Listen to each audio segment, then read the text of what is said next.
Hey platform! Today we're going to talk to you about some of our absolute favourite young adult books that came out in 2017. We've been doing lots and lots of reading, and of course we want to share our favourites with you. Get your wish list ready, and here we go. My favourite YA read of this year was Turtles All the Way Down by John Green. It's actually my first John Green novel. During my reading process, I started talking to a friend about how brilliant it was, what a nice portrayal of friendship it is between Daisy and Asa as they work on the problems that they share together. My friend took rather a liking to it and actually took it off home with her to Oslo, which meant I had to buy a second copy. I think one of the most exciting things for me was seeing such an honest portrayal of the difficulties of anxiety disorder, as that's something I haven't really come across in a book so far. This year I loved reading Wonder Woman Warbringer by Leigh Bardugo.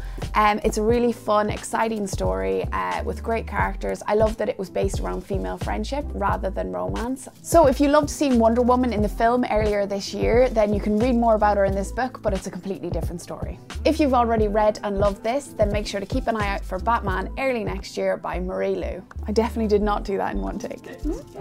Here? My top pick of 2017 is Tales of the Peculiar by Ransom Riggs. It's a collection of dark and twisty fairy tales. It is from the author and the world of Miss Peregrine's Home for Peculiar Children, but I actually read this before I'd read any in that trilogy, and I really loved it. You can learn some more about some of the characters' ancestors, but it's also just great for if you love kind of Grimm's fairy tales kind of things. As you can see, it's a gorgeous book, both on the front, and also it's got these amazing illustrations throughout. And this one is my favourite tale, which is called The Splendid Cannibals. It's about what happens when people whose peculiar talent is to regrow limbs come into contact with some very rich cannibals. So One of Us is Lying is for those that like their YA gritty and impossible to put down. So it's basically a very sexy take on an Agatha Christie whodunit, except this time the death happens not at a dinner party but in detention. 5 students go into detention. Only 4 make it out alive, and those that do make it out alive all suddenly find themselves murder suspects. I think the strength of this book is the characterization. All the characters are very finely drawn.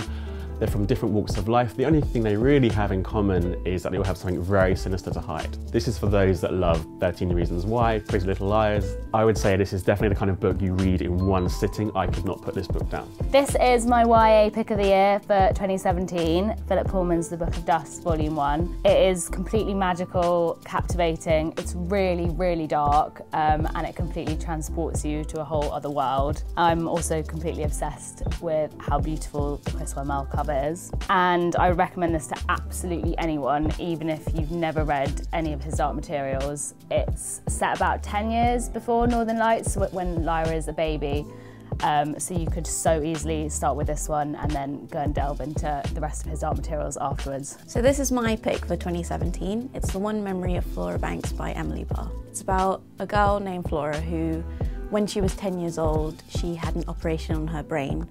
And as a result of that, she has a type of amnesia, which means she forgets everything after 2-3 hours, except on one fateful night when she kisses a boy that she shouldn't kiss.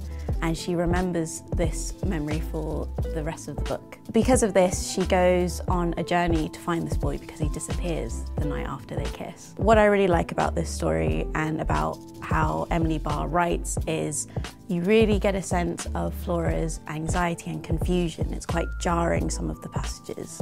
It is unique in the sense that Flora has amnesia and she's this extraordinary person, but it's also really universal. It's a coming-of-age story, and she steps out of her comfort zone and steps into the unknown and goes on this amazing, exhilarating journey of self-discovery. So that's why you should read it. We would love to know what your favourite young adult book was that you read this year. Leave it in a comment below. We hope you have an amazing rest of the year, and we will see you in 2018. Happy New Year. Bye.